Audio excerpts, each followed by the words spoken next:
Hello students, ये आपका economics pre board के लिए इंपॉर्टेंट पेपर रहेगा। इसमें जो है 1 से लेकर 10 क्वेश्चन और 18 से लेकर 27 क्वेश्चन, ये जो है एमसीक्यू क्वेश्चन रहने वाले हैं। इनको सबसे पहले डिस्कस कर लेते हैं। सबसे पहला जो क्वेश्चन है वो आपका ये है, हिंदी और इंग्लिश दोनों में रहेगा, आप इसको देख लेना। The price theory is known as, तो ये किसके रूप में जानी जाती है? क्वेश्चन नंबर 1 की बात करें तो ये माइक्रो इकोनॉमिक्स के रूप में जानी जाती है, और हिंदी में जो है व्यष्टि अर्थशास्त्र के रूप में जानी जाती है। दूसरा जो पूछा गया है प्रश्न, in perfect competition market form demand curve is, तो डिमांड कर्व कैसा हो जाएगा? क्वेश्चन नंबर 2 की बात करें तो ये जो सी हो जाएगा, parallel to O X axis हो जाएगा। हिंदी में भी आप इसको चेक कर सकते हैं। उसके बाद जो है क्वेश्चन नंबर 3 की बात करें, opportunity cost is meant by, तो क्वेश्चन नंबर 3 की बात करें तो ये जो है कॉस्ट ऑफ अल्टरनेटिव यूज आ जाएगा। इसका जो है हिंदी में भी आप देख लेना। उसके बाद क्वेश्चन नंबर 4 की बात करें तो ये जो है आपका रहने वाला है, in perfect competition form is in A state of equilibrium when, तो ये जो क्वेश्चन नंबर 4 की बात करें तो इसका जो है सी ऑप्शन आएगा, M C is equal to M R हो जाएगा। अगला जो क्वेश्चन है, क्वेश्चन नंबर 5 की बात करें, सिलेक्ट द करेक्ट फॉर्मूला, तो इसमें जो आपको सही फॉर्मूला देखना है तो इसका जो है सी ऑप्शन आ जाएगा, M C is equal to T C N positive 1 minus T C N. उसके बाद क्वेश्चन नंबर 6 की बात कर लेते हैं। क्वेश्चन नंबर 6 आपका, वहन एम पी इज जीरो, तो क्या होगा ये आपको बताना है। क्वेश्चन नंबर 6 की बात करें तो इसका डी आ जाएगा, टीपी जो है इज इक्वल टू मैक्सिमम के हो जाएगा। क्वेश्चन नंबर 7 की बात करें, A R curve is also known as dash, ये जो है डिमांड कर्व और सप्लाई कर्व में से आपका कौन सा आएगा? तो ये जो है डिमांड कर्व आ जाएगा। क्वेश्चन नंबर 8 की बात करते हैं, sport price is determined by the government dash the equilibrium price, तो ये जो है बिलो होगा या अबो होगा? ये जो है आपका क्वेश्चन नंबर 8 की बात करें तो ये जो है अबो हो जाएगा। क्वेश्चन नंबर 9 की बात करते हैं, what is the slope of the supply curve, तो ये जो है कौन सा हो जाएगा सप्लाई कर्व का? तो ये पॉजिटिव हो जाएगा। जो आपका क्वेश्चन नंबर 10 रहेगा, इसमें पूछ रखा है, अभिकथन और कारण दे रखा है। असर्शन है the average fixed cost curve is U shape, और दूसरा रीजन दे रखा है E F C is equal to T F C और स्लैश क्यू, तो ये जो है आपका इनमें से आपको हम आंसर देना है, तो ऑप्शन डी आ जाएगा, assertion is false but reason is true. उसके बाद जो है, what are causes of economics problems, economics क्या है, इकोनॉमिक्स के प्रॉब्लम क्या है, इकोनॉमिक्स के एडवांटेज क्या है, ये देख लेना। 3 नंबर के क्वेश्चन जो है आपको ये देखने को मिलेगा। उसके बाद जो है अगर दूसरा करते हो तो ये देख लेना, describe the characteristics of indifference curves, ये जो कर्व्स है उनके बारे में देख लेना, कैसे कर्व चेंज होता है, कैसे डाउनवर्ड आता है।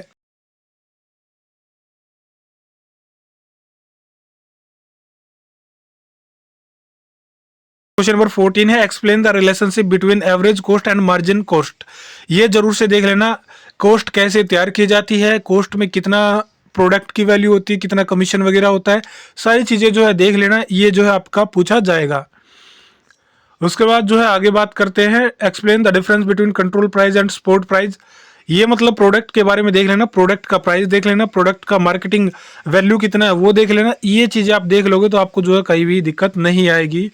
उसके बाद जो है आगे चलते हैं, और बजट के बारे में देख लेना, हाल फिलहाल में जो बजट कितने परसेंट किसको मिला है वो जरूर से देख लेना, क्योंकि रिसेंट की चीजें जरूर पूछी जाएगी इकोनॉमिक्स में। 6 नंबर का क्वेश्चन ये बजट से रिलेटेड आने वाला है, बजट के एडवांटेज हो गए, डिसएडवांटेज हो गए।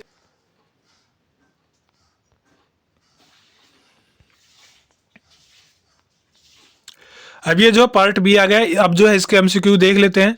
सबसे पहला जो पूछा गया है, which of the following is a macro concept, तो आपको 4 ऑप्शन दे रखा, बताना कौन सा हो जाएगा। तो ये जो है 18 की बात करें तो ऑप्शन ए हो जाएगा, थ्योरी ऑफ एम्प्लॉयमेंट, ये जो है ऑप्शन आ जाएगा इसका मैक्रो कॉन्सेप्ट का। उसके बाद जो है क्वेश्चन नंबर 19 दे रखा है, if MPC is equal to 0.75 then what will be the value of multiplier, तो ये जो है आपको बताना है। क्वेश्चन नंबर 19 की बात करें तो ये जो ऑप्शन सी आ जाएगा, 4 आ जाएगा इसका।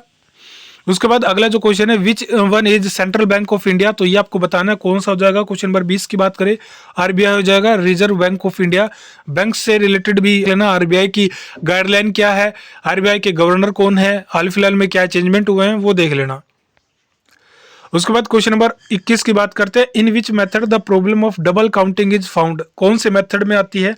क्वेश्चन नंबर 21 की बात करें तो ये जो है आपका ऑप्शन बी आ जाएगा इसका, प्रोडक्ट मेथड में ये जो है प्रॉब्लम आती है। क्वेश्चन नंबर 22 की बात करते हैं, what when does the financial year begin, तो ये आप सभी को पता है 1 अप्रैल से शुरू होता है।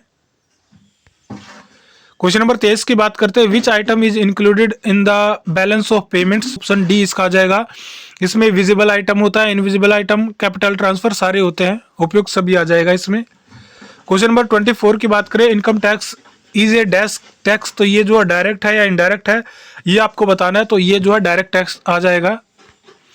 उसके बाद जो क्वेश्चन नंबर 25 की बात करें, the most liquid form of money supply is dash M3 या M1, तो ये जो है M1 आ जाएगा।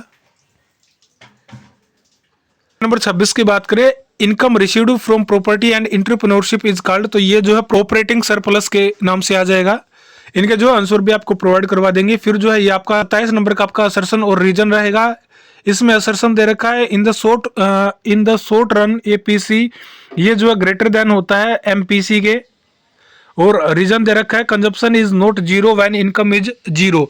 तो इसका जो क्वेश्चन नंबर 27 की बात करें तो ये जो है आपका ऑप्शन ए आ जाएगा इसका। Both assertion and reason are true and R is the correct explanation of assertion ए।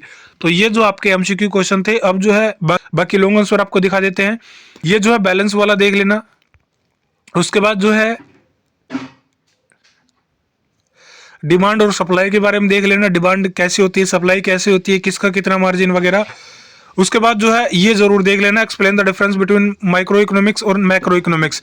ये जो है जरूर से आपका पूछा जाएगा। व्यष्टि अर्थशास्त्र और समष्टि अर्थशास्त्र, ये जो है 1 नंबर में आपका डायरेक्ट पूछ लेगा कौन सा व्यष्टि अर्थशास्त्र है और कौन सा समष्टि अर्थशास्त्र है।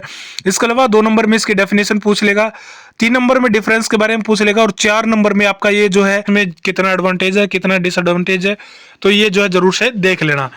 उसके बाद जो है अगला क्वेश्चन आपके सामने है MPS, ये जो है फुल फॉर्म इनकी देख लेना क्या होती है, कैसे होती है, ये भी पूछा जाएगा। इसके अलावा जैसे बजट के बारे में कहा था, टैक्स के बारे में देख लेना, इनकम टैक्स के बारे में देख लेना, और सेंट्रल बैंक जो है कौन सा है, कब बना, और कैसे कैसे क्यों उसको सेंट्रल बैंक बोला जाता है, और क्या क्या उसके अंडर जो है काम आते हैं, वो सारी चीज़ें इसमें देख लेना।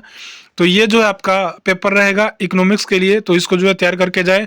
इसके अलावा मोस्ट इंपोर्टेंट क्वेश्चन की वीडियो जो है आपको मिल जाएगी मेंबरशिप वाली वीडियो में। 59 रुपये की मेंबरशिप रहेगी।